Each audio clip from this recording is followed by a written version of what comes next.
Are we hold on for a few minutes? Is that? Oh, you're free to go. Everyone, this is Mr. Andrew Caprall. He's our judging chair, and he is going to lead us through our session titled Judging Matters. So welcome, everyone. Thank you, Andrew, for joining us this afternoon. And I believe he has some special guests with himself. I do. So welcome, everybody. I talked a little bit about in the end of the last session, which I know not everyone was in. Let me just talk a little bit about what I want to get accomplished during the next hour, and then I'll go ahead and introduce our panelists, and we can get started. So I'm one of the co-chairs of judging for the 2021 fair. Obviously, this is going to be a fair like no other. I know that throughout the day today, we've been talking about some of the logistics around what an all online version of SEFH is going to look like. We're going to spend some time at the beginning of the session. I'll kind of talk through a little bit of what we have envisioned for that. I will just to be totally transparent, we don't have 100% of those answers worked out yet. This continues to be a work in progress. And I think one of the themes for the year is going to be being patient with each other and approaching this whole situation with a generosity of spirit, because it is going to be a little bit of an adventure. So that's one thing I want to talk about. I don't want to spend a huge amount of time on those logistics, in part because a lot of the answers that can provide on that are sort of tentative and provisional. What I also want to do is provide an opportunity for some of our experienced category coordinators and myself and our other Jay Levy, who I believe is going to be here as well, to talk a little bit about what goes into a good science fair project and what judges are looking for when they think about reviewing projects. And in large part, and I think the big message is, those things remain the same.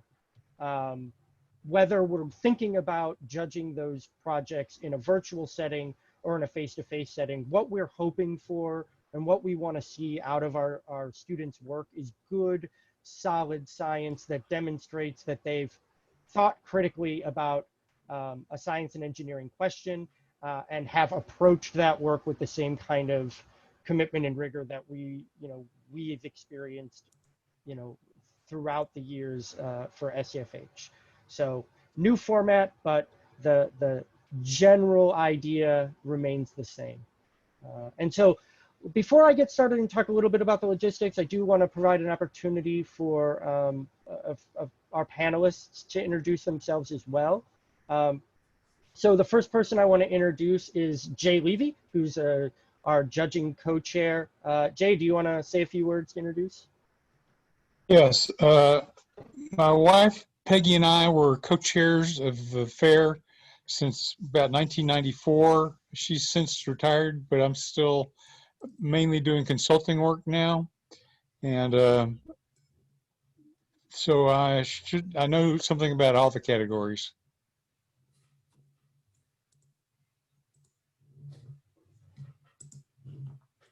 Thanks, Jay. Next person I want to introduce is Jennifer Bryan, who's our Behavioral and Social Sciences Category Coordinator. Everybody, I'm super excited to be here today and talk about judging. I've been with Science Fair for about 5 years as the Category Coordinator for Behavioral Science. Thanks, Jennifer. And Paul Lutz. Paul joins us. He's our Robotics and Intelligent Machines Category Coordinator and is also the Vice President of the SEFH Board of Directors. So say good things about me to him. Andrew, there's nothing but good things to say about you. You know better than that. We can't run this science fair without you and Lionel and without Jay or anybody else, to be perfectly honest. So I really just want to welcome everybody and just make sure that everybody has a chance to ask questions and get the information that you're looking for today. And by the way, New York says hello. Ah, yes, Paul joins us from New York. Great. Thank you very much for being here, Paul. And No then the problem. last person I want to introduce is Noveline Thurston, who is our plant sciences category coordinator. And I think you're still muted, Noveline. Is that better? Yes. Okay, it's good to be here today and really looking forward to doing science fair in a different way, but still doing it. And I've been associated with the fair for 100 years or so, and I've seen lots of changes. And I'm really optimistic that we're going to get through this and we're going to do good things for kids this year. Great. Thanks, Noveline. Okay, and then I know we're also joined by Lionel Ronduin, who's the Associate Director. He's here to chime in and correct me if I make some, I say incorrect things about SEFH as a whole. And we're also joined by Larry Walker, and I'm really glad Larry's here too. He's our chair for display and safety. And one of the things I want to kind of talk through on the logistics side is just what the general flow for projects is going to look like through the rocket judge and the judging process. And Larry's our display and safety guru, so he's here to help answer questions as well. So let me go ahead and start by reminding everyone of something that I think you all, and actually let me see if I can share. Let me see if I can share my screen here. Are people able to see the slide up? I should have put this up when I was introducing everybody, but I totally forgot I could do that. But the reason that I wanted to put this up is I want to start by reminding people of something that I think that Lionel may have shared with you earlier, which is just sort of the general timeline on what we believe the process for students will look like for the fair this year. So what we are thinking right now is that our last day of schools and districts to advance their project from the district fair to the regional fair will be January 29th. And that process will correspond with a process of registering your students and uploading project materials to SEFH. Now, I want to be clear because there's a couple of different platforms that we're going to be using for the 2021 fair, and it can be a little confusing, and so I want to just sort of say some things out loud for people to hear. And actually, Lionel, are we recording this session yet? Before I jump too far into this, actually, I want to make sure there's a record. Yes, we are recording. Ah, perfect. Great. Thank you. So we are going to use basically 3 different platforms in conjunction with each other to get the judging process for SEFH done for this year. The first is the one you guys are most familiar with. That's Scienteer. Your interaction with Scienteer, my understanding is at this point, your interaction with Scienteer should remain the same as it has been throughout, since we've been using Scienteer, which is to say, this is where your students will upload the required ISEF paperwork. It's where they will put project abstracts and titles, and they'll list all of the student contact information, your contact information as a teacher, parent contact information. All of that information will continue to be primarily uploaded and provided through Scienteer. And that process will, depending on how you use it, your Scienteer at the district level, that process could begin, that's happening throughout as people are building projects. When you get to the point of advancing your project from the district or to the regional fair, that's when you'll start interacting with our 2 other platforms that we're planning to use. The first is the SEFH portal. This is the place that we have been doing our judge registration, our special awarding registration, managing kind of the back end things that allow us at SEFH to run the fair. We have been doing that for a couple of years already. And we will continue to use that platform for 2021.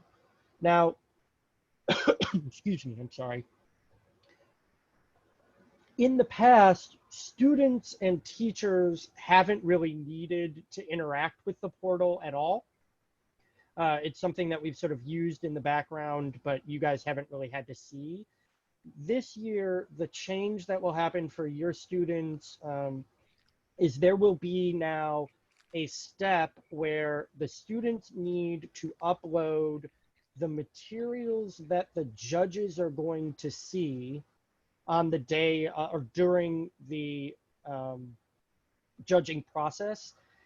As you know, Scienteer doesn't house things like the video of a student making a presentation or the PowerPoint, right? Because we haven't needed those things in the past, because those are things you just show up on the day of the fair with your project board and your presentation ready to go. And to replicate that interaction between judges and students, we need new materials like PowerPoint presentations, and I'll talk in a second about what those could look like.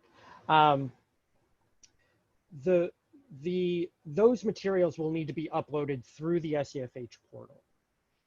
And the way that will work is when you advance a project, there's a screen in Scienteer that typically directs you. I think we use it to direct people to make their payments in the SEFH registration system.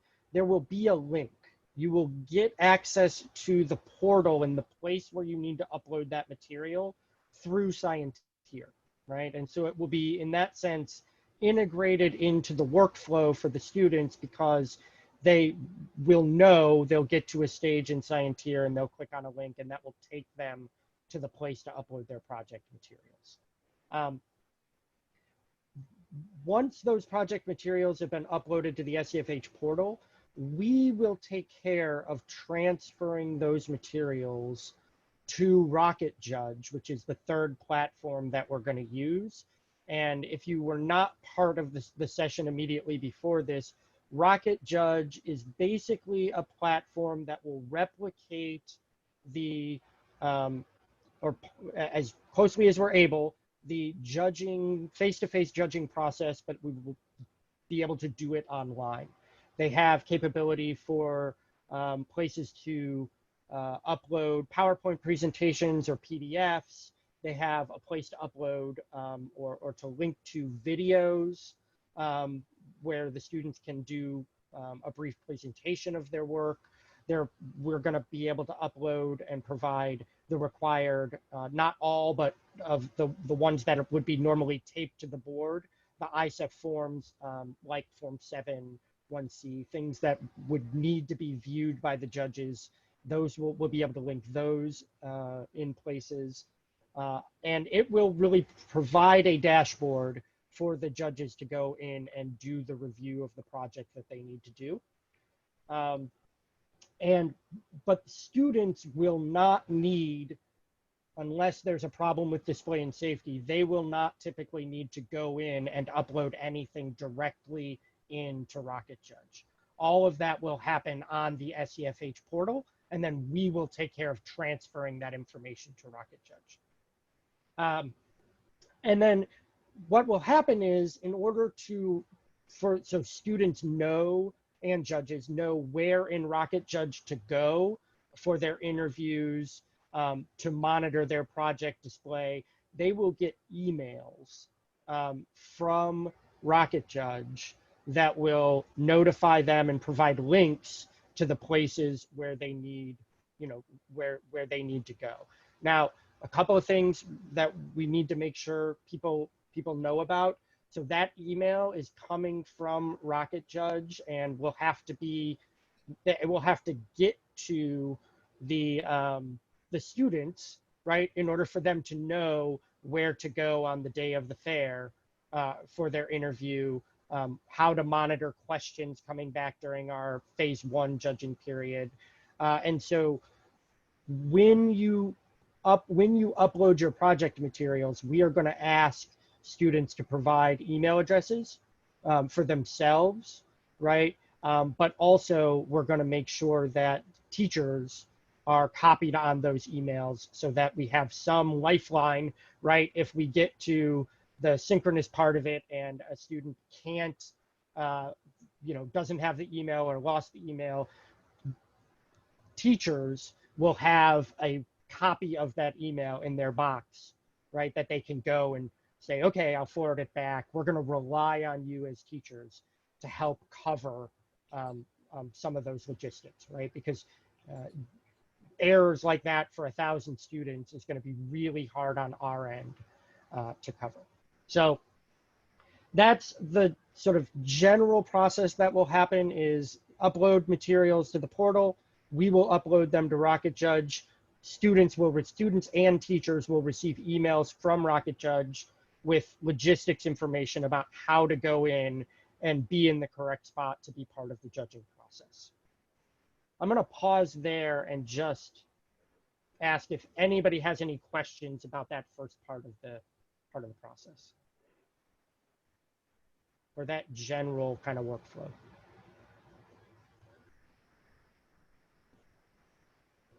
I have a question. What about COPA regulations with Rocket Judge? Is there going to be a way to have Rocket Judge contact the parent to provide permission for children under age 13 to be a part of that program? So any requirements that it won't happen on the Rocket Judge side, right? So any requirements for permission would happen through the normal registration process for SEFH. So it would happen as part of either the Scienteer process or the process for uploading materials to the SEFH portal. And if there are additional I guess the other thing I would say is if there are additional layers of required paperwork for parental permission that go beyond what we would normally have for the face-to-face fair, then those forms, that's something that we would then rely on teachers and folks in the schools to help us collect that from the parents. The same way we would for the rest of the requirements for SEFH. Does that make sense? It does make sense. Thank you. Okay, great. Yeah, and I mean, just so that you all kind of get a sense of how security works on Rocket Judge is it's done by unique URL. So each participant in Rocket Judge through those automatic emails gets access to different URLs that take them to pages that only they will have access to. So a person cannot wander in off the street and find a Rocket Judge platform, right? Without having that unique link. Okay, did you say these particular, the parts for judging will be submitted on the day of the judging? No. Like the part, okay. No. These will all be submitted. So yeah, so we're looking at the timeline here. So just as SRC approval is required by the 8th of February. So so basically there will be a process. District fairs will advance projects on the 29th. And then between the 29th and are we doing SRC approval happens inside Scienteer, right? So basically by the 8th, right, projects will have to be uploaded to us so that we can transfer them to Rocket Judge because the display and safety process will all happen inside Rocket Judge. Basically, we are going to set up the automatic transfer that we are going to do for the projects from the SEFH portal to Rocket Judge is into an event in Rocket Judge. I mean, you guys, that doesn't really matter from your perspective, but it's we're going to create an entirely separate event in Rocket Judge that is just for the display and safety process. So what will happen is we will upload all of the project stuff that you provided us in the project portal into display and safety. Students will get an email with and our display and safety judges, or reviewers will get an email. They will go in, review the projects for display and safety and clear them. And once they're cleared in Rocket Judge by display and safety, they'll automatically be transferred to our live event for the judges. And so the place where students might have to interact with Rocket Judge directly is if there's a problem with display and safety. Because if something has to be fixed in display and safety, what's going to happen is the display and safety team is going to indicate that in Rocket Judge, and then those students will get an email that they need to upload a new piece of material or upload their project again with that piece fixed in order to get cleared by display and safety. But instead of that happening over a few hours at the fair, now students should have a little bit, or our hope is students will have a little bit more time to make those changes and get those things uploaded, because we'll have a sort of 5-day period for display and safety rather than Larry and his team staying up until 3 a.m. walking the project floor, making sure things get cleared. We'd rather not do that. Any questions about the display and safety or that general transfer process? I just had a question about live interviews. And so is it going to be for every single student that comes from district to regionals, or just for the top ones after they look at the materials that have been uploaded? Yeah, good question and a great transition. So here's how we're planning to handle the timeline for judging in general. So project uploads by the 29th, SRC will clear on the 8th, and then DNS will clear on the 12th. And then we will start our 3-phase judging process on the 13th. And our current plan is to do our phase 1 process over 7 days, entirely asynchronously. So there will be no live interviews for phase 1. So the entirety of the experience for phase 1 is uploading, and we'll talk about what goes into a project upload in a second, but uploading a project, getting it cleared by display and safety, and then your students will get an email for the first link that will have a link to their project room. And in that project room, there will be a place for, there's a comment box in the Rocket Judge area that judges will be able to go in, watch the video, ask questions in the comment box, and students will have an opportunity to respond to those questions in writing during that kind of 7-day period. So the 7-day period will end, and judges will make decisions around who advances to phase 2. And phase 2 is where we will pick up with live interviews. Okay, and that will either happen on the 20th, or it'll be a Saturday, the 20th of February or the 27th, depending on, that's part of the tentative bit here. We're still working out timing there, but it will happen on one day, and it will happen on a Saturday. And the way that will work is we will advance all of the projects that made it through phase 1 will be moved to basically a new event, and that will have the live video feature enabled. Judges that are participating in the second phase, students that are participating in the second phase will get a new email that will have a link to a new meeting room. And that meeting room is where those live interviews will take place. And as part of that, they will get a schedule. And that schedule will indicate to them where and when they need to be in order to participate in the live interview. And obviously we'll have matched up judges and students, and basically at their appointed time, the students will show up, they'll both enter the meeting room and have that conversation, you know, the way that they normally would during a phase 2 process. And then once that is over, the judges will advance projects to phase 3.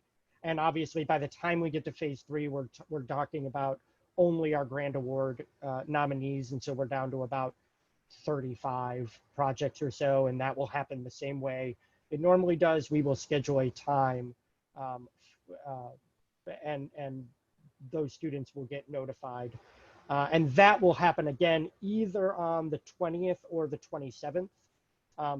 My thinking right now is that phases 2 and 3 will probably happen on the same day, the same as it would happen in our normally, you know, morning, early afternoon would be phase 2, and then late afternoon, evening would be phase 3. We're working out logistics on that. There's, you know, information transfer. And so it's also possible we would decide, okay, we're going to do phase 2 on the 20th and we'll wait an entire week before phase 3. But for a variety of reasons, I'm going to try to avoid that, but we'll see what happens. Any questions about the general timeline and process we're planning to use? I think we have a question by Dr. John Ramon. Yes. So I want to just step back to January due date, because the timeline you're showing us is it says project upload 129, and so I think this is the one that's gonna affect and students the most, and schools and districts the most, and how we need to, you know, rearrange our timeline. Does this project upload refer to uploading their PowerPoint on all the other things that they needed to upload in SEFH? Or Yes. is this, because it used to be before that when you say this is the deadline for the districts to upload their, or to advance their project, it's as simple as click in the button in Scienteer, and then the SRC approval at the SEFH level starts. They don't need to have their display until the day of check-in. Right. Now they're gonna have to have their presentation ahead of time because they need to upload it in SEFH. Now I need to be clear really on what the timeline for that, because they're gonna need to do their presentation way ahead of time. They can't just finish the project and then continue working on the board afterwards. The moment they advance, they have to upload. Well, I mean, obviously this depends on the timeline of the district fair. The earlier the district fair is, the larger that period of time is. Mm-hmm. So if your district fair is happening in early, I don't know the schedule for everybody, but if your district fair is happening early January or late December, then you're fine, right? You've got a month. If you are right up against our deadline, right, then you are squeezing that into a tighter and tighter time frame. Right. And my basic recommendation is you're going to know the components required for the SEFH fair way ahead. I mean, you know, way ahead of your fair, right? I mean, we're zeroing in on finalizing those things. I have one of my next That's slides. the reason why I just wanted to be clear what really is due on the 29th. Yeah, so I mean, it's clicking it's the due date for districts advancing their Scienteer project, right? And so during that time that, because your SRC due date is 2/8, that means that's when the SEFH SRC committee are actually going in and checking the projects and approving them, right? But also during that time, the students should have uploaded their project already, or is that the time that they can upload the project in SEFH? So Lionel, I mean, I'll defer to you on this. My understanding was that we were going to ask them to upload those project materials as quickly after advancement from the district fair as possible. In my view, they need to be, you know, obviously our hard deadline is giving display and safety enough time Yeah. to do the project review and clearance before they're displayed. So is there a window for them The to upload, upload it? I'm gonna defer a little bit here to Lionel on how Yeah, that would work. yeah. Unfortunately, guys, the parameters given to us by the state fair is a lot sooner than what we expected, Yeah. right? They are expecting us to have our projects into them by that 7th or whatever that date was that we mentioned earlier. And because of that date, that has hyper speed our timeline, right? Our tentative timeline. The expectation is definitely, Dr. Ramon, to try to have your students upload everything, right, by that date, by that 129, because that timeline then squeezes the time that we have to review all the projects and ensure that our judges have the necessary amount of time to review these projects, right? Because my concern, and I'm sure a lot of our concern, is with that first phase of judging, right? We are taking an event that occurs in one day and trying to do different things, right? We're not going to have an allotted day where all of our judges are going to be able to review all these projects at once, right? That's not going to happen, right? So the expectation is definitely to have those student materials into us by that date.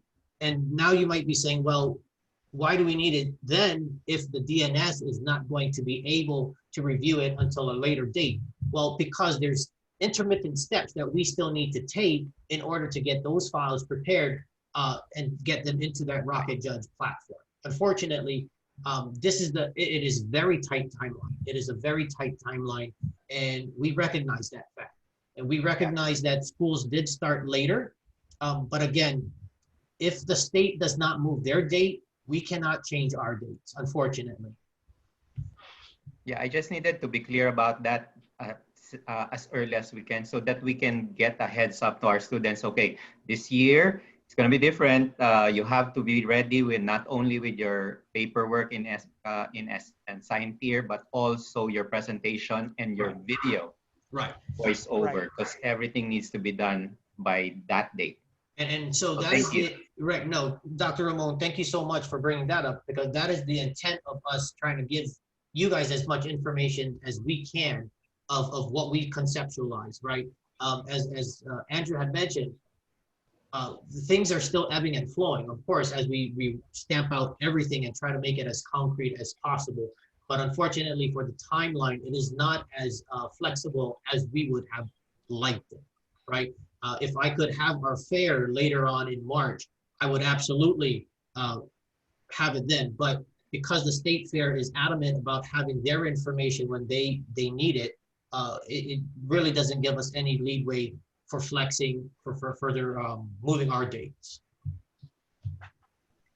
So we've gotten a couple of questions here, and I just want to, so here's what I think I'm going to say, because I do want to spend some time talking about judging and what goes into good projects, and talking a little bit about the substantive part of this.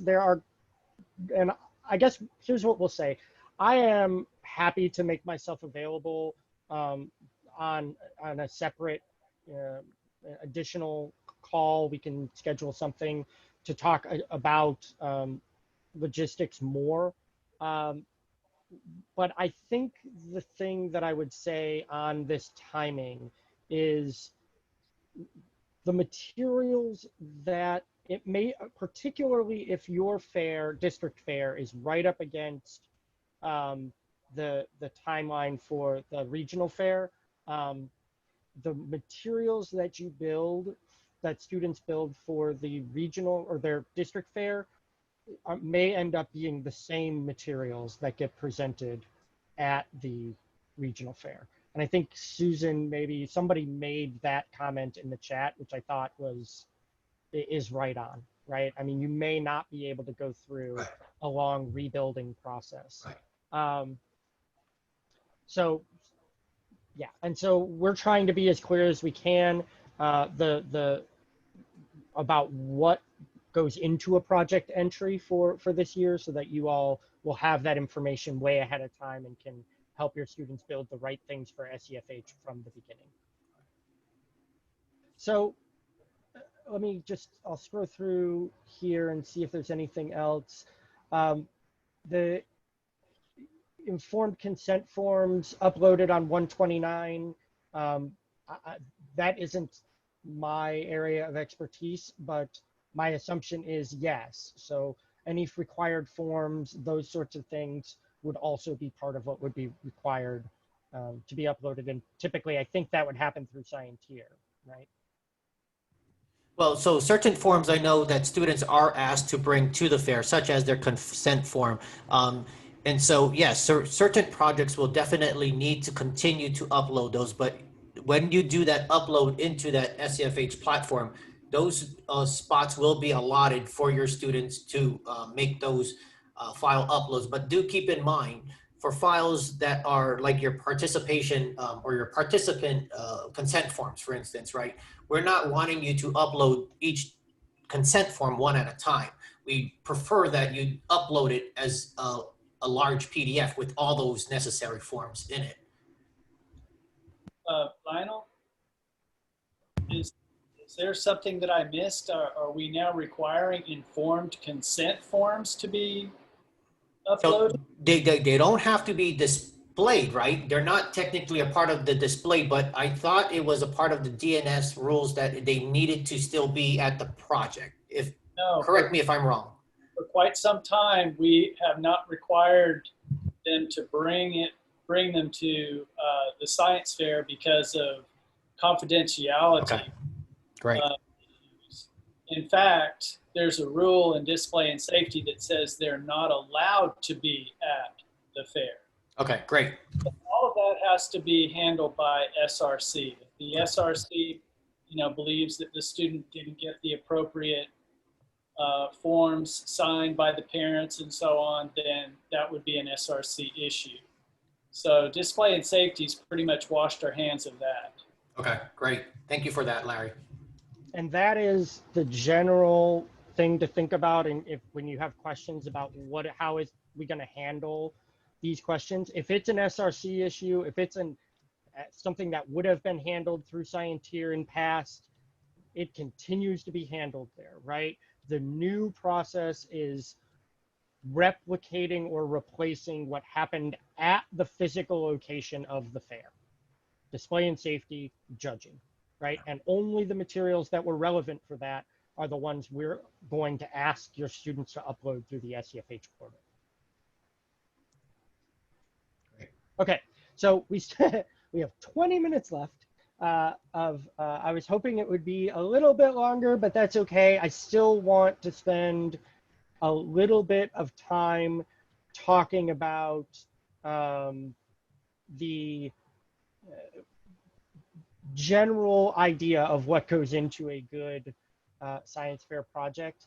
And I want to bring some of our panelists into this discussion, starting with, and I wonder if any of our category coordinators could just talk a little bit about what they think students should be keeping in mind when they're sort of embarking on the process of picking a topic and matching that to a project category.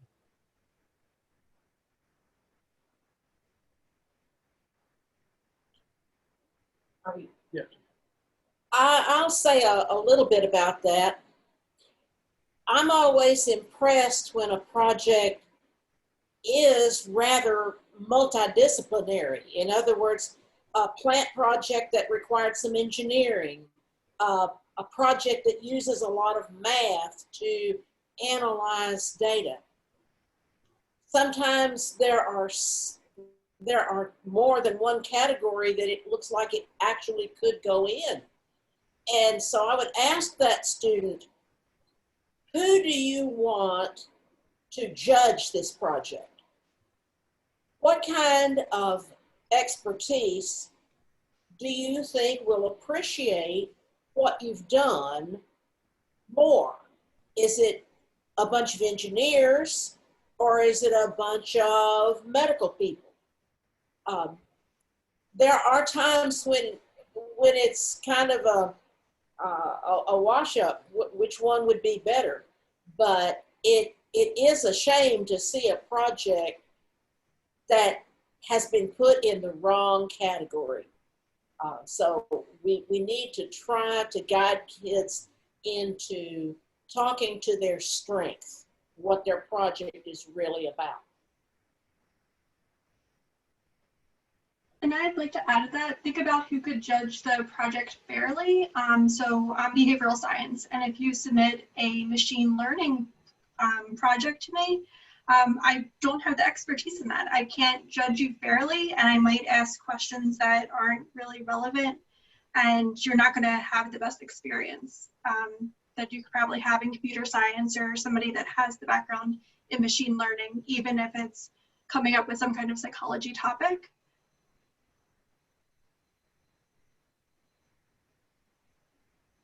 So Jennifer, One thing would you that say then it's a combination of the topic and the methodology used that should drive that decision? It shouldn't be just one or the other, or do you have or anyone else, you guys have a thought on those kinds of decisions? Well, it's also application. You know, for example, I once had a computer science, a kid who wrote a very nice computer program that analyzed DNA. He went to our district fair and got 5th place. And when he switched categories to biochem micro, because of the application was so slick, he won a grand award, and then went to SEFH and took a first grand there. Same project, 5th place at district, grand award at regional. And the difference was the judges that were judging it. So it was application versus discipline. I couldn't have said that one better. I was right on the nose. there are some more things that need to be known. My wife brought out, it needs to be innovative. Also, creativity is very important. And one thing that's very, very important is lab notebooks. They should be the basis of the presentation, not the presentation be a basis, not that will run the things. They have to play against the lab notebooks. And we do judge that, as a matter of fact, or we have been in the past. And I'll go over the highlights of what criteria are. We have to look at design methodology, as I mentioned earlier from my wife, innovation, the execution. I also mentioned creativity, and the interview. So as judges, we're not going against, people on their doctoral thesis. So we have to take that into account, but they have to be able to understand what they were doing. And you have to be careful that the work was not done by, mommy and daddy. They have to be able to understand and answer questions. So I think that would go a long way towards doing a good project. Yeah, and I want to just jump in because this is actually a place where there is going to be a little bit of a difference for that phase 1, right?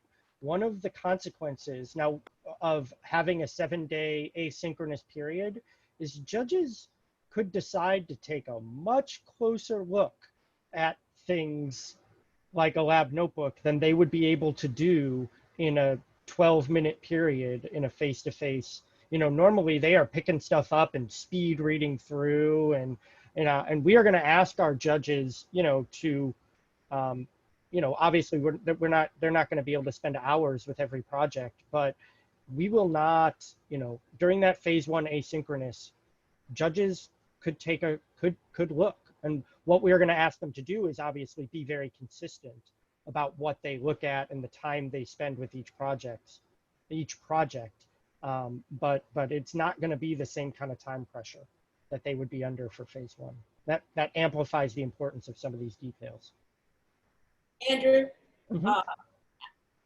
one thing that I would suggest, the fact that they're going to have a 7-minute limit on their PowerPoint, we have a lot of students who spend way too much time talking about the background, and they literally run out of time when it comes time to talk about what they've done. So I would really encourage teachers to don't let kids get bogged down talking about background and use up that very, very valuable time. Spend their time talking about what they did, because that's what we need to evaluate. It's a really good point. If we could go back just for a moment to notebooks. Real quick, the lab notebooks, yeah. How are they going to be handle that virtually? So they'll be uploaded as PDF files. We won't get super prescriptive about the format you use to produce it, right? I mean, in the past, I think we've allowed typing or handwriting, and people have different views on, and some of that depends on the type of project you're doing. But the way that it will be delivered to us is by a PDF file. That's what will be uploaded in the portal, and that's what will be linked to in Rocket Judge for the judges. So for example, if a kid is keeping a handwritten notebook, then they could go back and take pictures of it and send that in. Right, exactly. Or they could do a scan, or, right, yeah, absolutely. Yeah, but what they would end up doing is, yeah, yes. You could imagine lots of ways of executing that, but for example, take a picture of your handwritten notebook, drop the pictures into a PowerPoint, you know, or a Google Slides, convert that Google slide deck into a PDF, upload the PDF, right? Like there are lots of ways that you could imagine doing it, but that would be one pathway. Skills.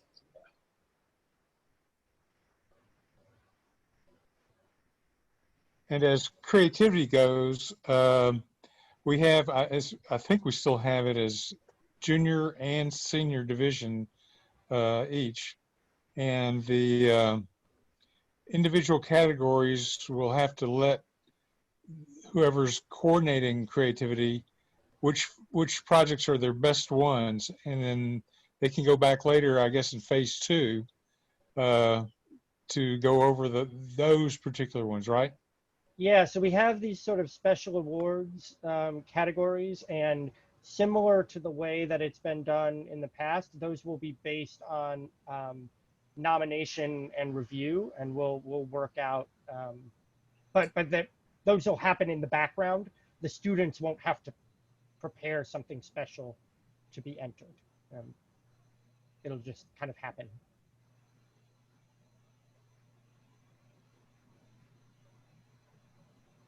Well, guys, if I may, I think the only thing really to add to all of the great guidelines that have been passed out here, if I may, one of the other things that we look for is, you know, is this a topic that the student is passionate about, right? So many times we see, you know, thankfully we see both, right? So many times you see where the student seems to be going through the motions, but they don't really seem that interested in the project that they've got, right?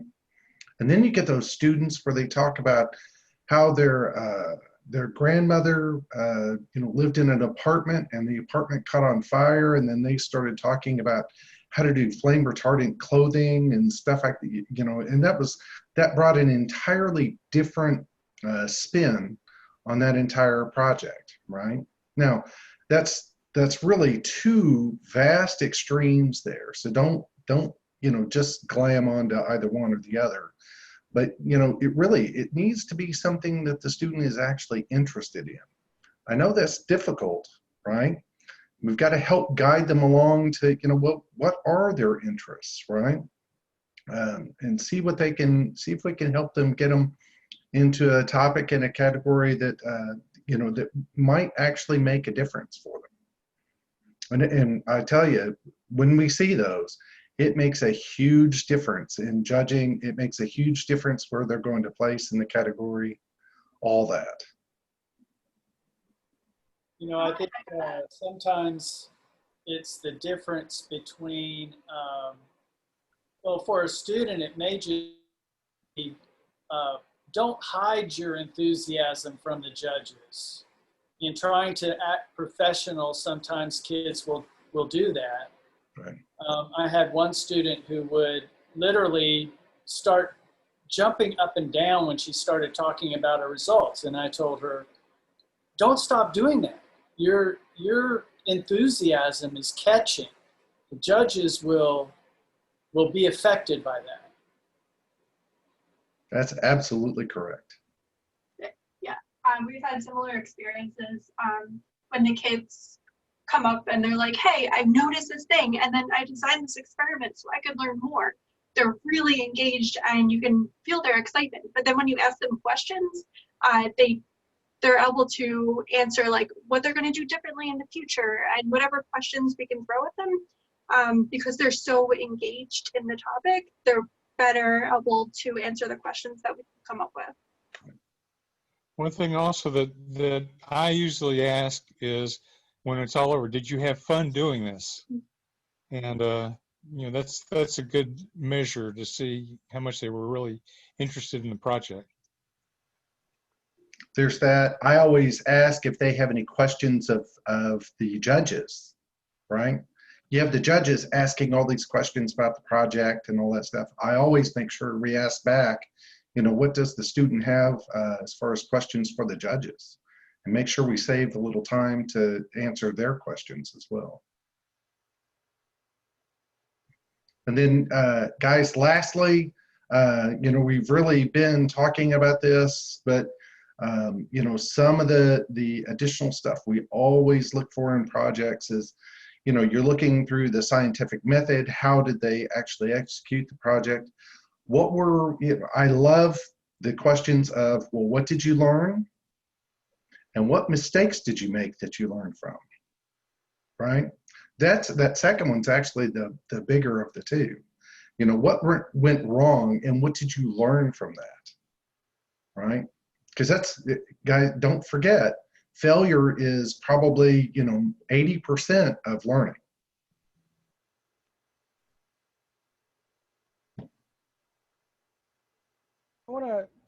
For phase one, I want to say just a couple more words about this idea of how judges will be able to ask questions. So there is going to be a written response. The students will have some period of time to respond to those things, and it will create kind of a running record within the project so that all of the judges that look at the project will be able to see the questions and the answers from the previous judges that have reviewed the project and that interaction. I think the thing I would say is we're trying here to replicate the back and forth for our students in the interview process in phase one. Students should not worry about writing paragraphs and paragraphs and paragraphs of answers. We are going to ask our judges to keep their questions to things that could reasonably be answered in a straightforward, direct conversation between a student and a judge. They will not be expecting the nature of that interaction to change just because it's happening online. So, and I wanted to make sure and mention that when we're talking about the interview, that phase one, that interview component is really the video they produce and that little bit of back and forth we expect to see with those written, questions and answers.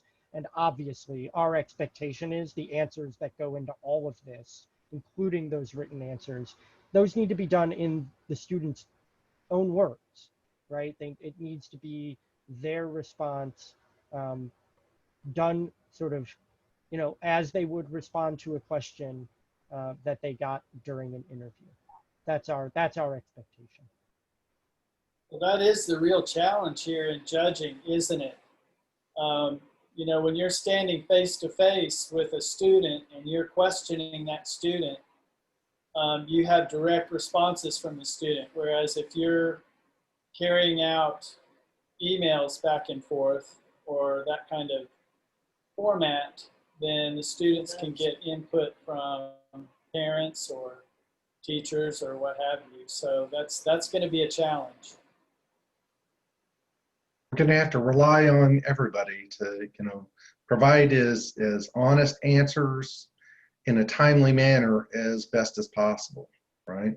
And I think this actually goes into, guys, the biggest thing out of all of this is we don't have a perfect, we didn't have a perfect science fair to begin with, right? We all know that there's always stuff that we can do to try and improve the experience for the students. This year, this is really out of our hands. So we're going to have patience from everybody, right? We're going to get through this as best we can. But I promise, we already know it's not going to be a perfect process, right? So the only way we're going to be able to get through this is all of us getting through it together. Yeah, that's absolutely right. And I appreciate you all being here today to learn more about this process. This is by no means the end of the conversation that we're planning to have with you all about what judging is going to look like. I realize that there is anxiety and stress around all of this, particularly, for everyone, but for those of you that are teachers or working in schools and districts, we know how hard this year is going to be for everybody. The last thing that we want to do is to add to that burden. And we are here as a resource and as a community to support the work we want you to continue to do with your students. And I know we're right up against time. So I think what we'll go ahead and do is just thank you all for being here. Thank you to our panelists for being around. And this will not be the only opportunity to have a conversation around these issues. Lionel, do you have anything else you want to say before we let folks move on to their next session? No. Our next session, I believe, is going back to the main meeting room for closing remarks. So I invite us all to go there and hear any closing remarks that Dr. Domian or myself might have. I thank you all for joining us, and I look forward to a great, great fair year. Thank you, everyone. Thank you. Thank you all. Thank you.